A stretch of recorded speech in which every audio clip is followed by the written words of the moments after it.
어둡고 차가운 연구실 안에서 두 장의 뇌 촬영 사진이 대형 화면에 나란히 띄어져 있습니다. 왼쪽에는 천재라는 꼬리표가 붙은 뇌가 있고, 오른쪽에는 범죄자라는 꼬리표가 붙은 뇌가 있습니다. 두 사진을 가만히 들여다보면 소름 돋는 사실을 발견하게 됩니다. 두 뇌의 활성화 패턴이 거의 동일하다는 것입니다. 연구진도 처음에는 장비 오류를 의심했습니다. 천재와 범죄자라는 정반대의 인간에게서 같은 결과가 나온다는 건 상식적으로 이해할 수 없는 일이었기 때문입니다.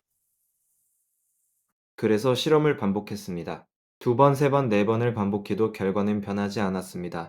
두뇌 모두 도파민 분비량이 일반인보다 현저하게 높았고, 신경 전달 속도도 평균을 크게 웃돌았습니다. 마치 같은 엔진을 장착한 두 대의 자동차가 하나는 경주장에서 우승하고 다른 하나는 인도를 돌진한 것처럼 동일한 연료가 완전히 반대되는 결과를 만들어내고 있었습니다. 도대체 같은 뇌에서 어떻게 천재와 괴물이 갈라지는 것인지, 오늘 그 비밀의 핵심을 파헤쳐 보겠습니다. 먼저 도파민이라는 물질의 정체부터 정확하게 짚어야 합니다. 대부분의 사람들은 도파민을 쾌락 물질이라고 알고 있지만, 이것은 절반만 맞는 말입니다. 도파민의 진짜 역할은 동기부여와 보상 예측입니다. 뇌에게 저걸 하면 좋은 일이 생길 거라는 신호를 보내서 행동을 추동하는 화학적 채찍인 셈입니다. 일반인의 뇌에서 도파민은 적당한 수준으로 분비되어 일상적인 동기를 유지시킵니다. 하지만 천재와 범죄자의 뇌에서는 이 도파민이 폭포처럼 쏟아집니다. 이 과도한 도파민이 한쪽에서는 반나절 잊고 연구에 몰입하게 만드는 초집중을 만들어냈고, 다른 쪽에서는 위험을 무릅쓰고 금지된 행위에 뛰어들게 만드는 충동을 폭발시켰습니다. 같은 연료가 로켓 추진제가 되기도 하고 폭탄의 뇌겐이 되기도 한 겁니다. 그렇다면 같은 양의 도파민이 완전히 다른 방향으로 폭발하는 이유는 무엇일까요? 여기서 등장하는 것이 전전두엽이라는 뇌의 지휘관입니다.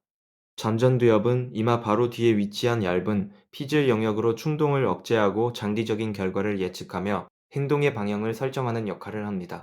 쉽게 말해서 뇌라는 자동차의 핸들과 브레이크를 동시에 담당하는 곳입니다.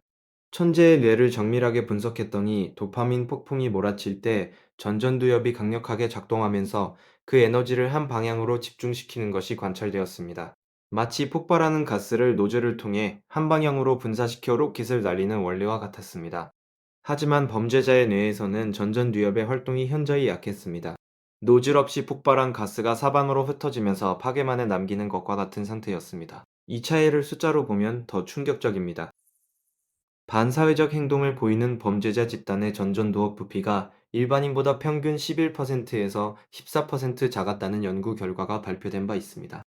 더 놀라운 건 이 전전두엽의 크기와 기능이 태어날 때부터 완전히 결정되는 것이 아니라는 사실입니다. 물론 유전적 요인이 상당 부분을 차지하지만, 어린 시절의 환경과 양육 방식이 전전두엽의 발달에 결정적인 영향을 미칩니다. 안정적인 애착 관계에서 자란 아이의 전전두엽은 건강하게 두꺼워지며 충동을 조절하는 능력이 자연스럽게 발달합니다. 반대로 학대와 방임과 만성적 스트레스 환경에 노출된 아이의 전전두엽은 발달이 지연되거나 위축됩니다. 결국 같은 도파민 폭풍을 가지고도 로켓이 되느냐 폭탄이 되느냐를 가르는 전전두엽이라는 제어 장치가 어린 시절에 만들어지고 있었다는 뜻입니다. 이 사실을 더 깊이 들여다보면 역사 속에서 반복되는 패턴이 보입니다. 세상을 바꾼 천재들 중 상당수가 어린 시절에 안정적이지는 않았지만, 최소한 한 명의 의미 있는 어른과 깊은 유대를 맺었다는 공통점이 있습니다. 그 한 명이 부모일 수도 있고 스승일 수도 있고 이웃의 어른일 수도 있었습니다. 이 한 사람과의 안정적인 관계가 전전두엽의 제어 회로를 형성하는 데 결정적인 역할을 했다는 것이 발달 심리학의 핵심 발견입니다. 반대로 연쇄 범죄자들의 성장 배경을 추적하면 거의 예외 없이 어린 시절에 안정적인 유대 관계가 완전히 부재했음을 발견하게 됩니다. 미국 연방수사국이 수집한 연쇄 범죄자 프로필의 상당수에서 극심한 아동기 학대와 방임 기록이 확인되었습니다. 이 아이들의 뇌에서도 도파민은 폭풍처럼 분비되고 있었지만, 그 에너지를 잡아줄 전전두엽의 베레이크가 만들어지지 못한 채 성인이 되어버린 겁니다. 여기서 한 가지 오해를 바로잡아야 합니다. 학대받은 아이가 모두 범죄자가 되는 것은 결코 아닙니다. 인간의 뇌는 놀라운 회복 탄력성을 가지고 있어서 이후의 긍정적 경험을 통해 전전두엽이 재건될 수 있습니다. 다만 재건에는 시간과 환경과 적절한 도움이 필요합니다. 이것이 바로 사회 안전망이라는 것이 단순한 복지가 아니라 잠재적 폭탄을 로켓으로 전환시키는 공학적 과정이라는 의미이다. 이제 시선을 현대 사회로 돌려보겠습니다. 오늘날 전전두엽을 위협하는 새로운 적이 등장했습니다. 바로 디지털 환경의 초자극입니다. 스마트폰과 소셜미디어와 수품 영상이 끊임없이 도파민을 분사하는 환경에서 현대인의 전전두엽은 만성적인 과부하 상태에 놓여 있습니다.